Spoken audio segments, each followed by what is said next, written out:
एक छोटे से गांव में रामू नाम का एक व्यक्ति रहता था।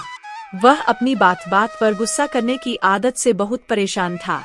उसके पड़ोसी श्याम से उसकी अक्सर छोटी छोटी बातों पर लड़ाई हो जाती थी। मैंने तुमसे कहा न, तुम्हारी भैंस मेरे खेत में आई थी और सारी सब्जियां खा गई।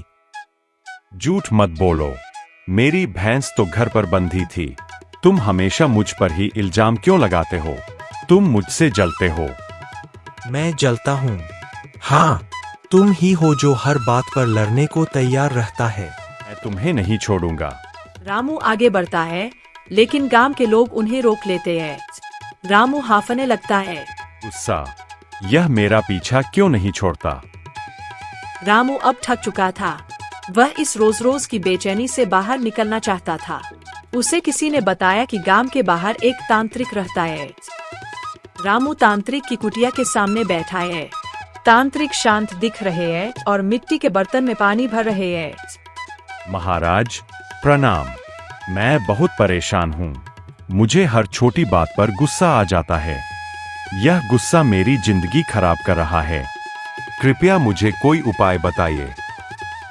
तांत्रिक शांत मुस्कान के साथ पानी का घड़ा रामू को देते हुए, पुत्र, मैं तुम्हें एक काम देता हूँ। ऐसा काम महाराज? जब भी लगे कि तुम्हें बहुत गुस्सा आ रहा है, तो तुम अपने पास रखे इस पानी के घड़े को उठाना और दौड़कर इसे गांव के कुएं से भरकर लाना। बस इतना ही? गुस्सा आने पर पानी भरकर लाना है? हाँ, और याद रखना, जब तक तुम कुएं तक जाकर घड़ा भरकर वापस यहाँ न आ जाओ, तब तक तुम्हें एक शब्द भी नहीं बोलना है। ठीक है महाराज, मैं आपकी आज्ञा का पालन करूंगा। अगले दिन रामू और श्याम फिर किसी बात पर बहस कर रहे हैं। श्याम चिल्लाता है।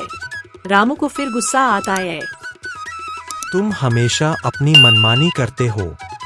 रामू का गुस्सा चढ़ने लगता है। वह मुट्ठी खींचता है। फिर उसे तांत्रिक की बात याद आती है। रामू तुरंत जमीन पर पड़ा हुआ घड़ा उठाता है और कुएं की ओर दौड़ना शुरू कर देता है।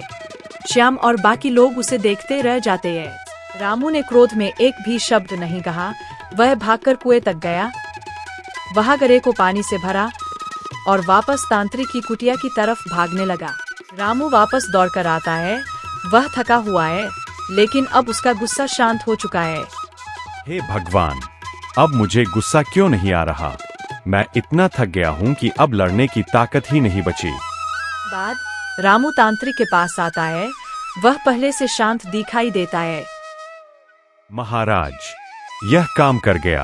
अब जब भी मुझे गुस्सा आता है, मैं घड़ा लेकर भागता हूँ। जब मैं वापस आता हूँ, तो मेरा गुस्सा शांत हो चुका होता है। यह कैसे हुआ? सुनो पुत्र, तुम्हारे गुस्से को दो चीजों की जरूरत होती है। पहला, ताकत, लड़ने और चिल्लाने के लिए।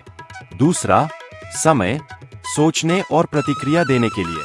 तुम दौड़ते हो तो तुम्हारे शरीर की सारी ताकत पानी भरने और भागने में खर्च हो जाती है।